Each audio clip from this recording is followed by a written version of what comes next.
গত বছরের 7 অক্টোবর জলসীমা লঙ্ঘনের দায়ে তাদেরকে আটক করেছিল বাংলাদেশ নৌবাহিনী ও কোস্টগার্ড। বৃহস্পতিবার বিকেলে এ সকল জেলেদের ভারতের পশ্চিমবঙ্গের দক্ষিণ 24 পরগনার কাকদ্বীপের উদ্দেশ্যে রওনা হয়েছেন। এই জেলেরা কাকদ্বীপের বিভিন্ন এলাকার বাসিন্দা বলে জানায় মংলা থানার ভারপ্রাপ্ত কর্মকর্তা আনিসুর রহমান। এ বিষয়ে মংলা থানার ভারপ্রাপ্ত কর্মকর্তা আনিসুর রহমান আরও জানান, বঙ্গোপসাগরের বাংলাদেশ জলসীমায় অনুপ্রবেশ করে মাছ শিকারের দায়ে গত 17 অক্টোবর 4টি ট্রলার সহ 64 জন ভারতীয় জেলেকে আটক করেছিল নৌবাহিনী।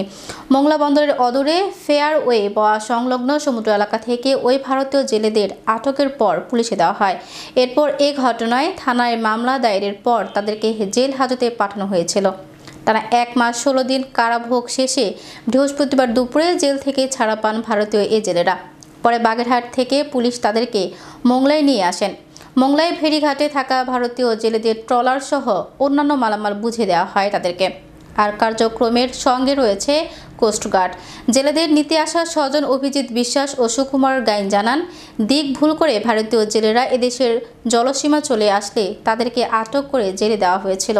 পরবর্তীতে ভারত ও বাংলাদেশের সমঝোতায় মামলা প্রত্যাহার করে নেওয়ার 1 মাস 16 দিন পর তারা ছাড়া পেয়েছেন। তাদেরকে এখন আমরা কাকদ্বীপে নিয়ে যাব।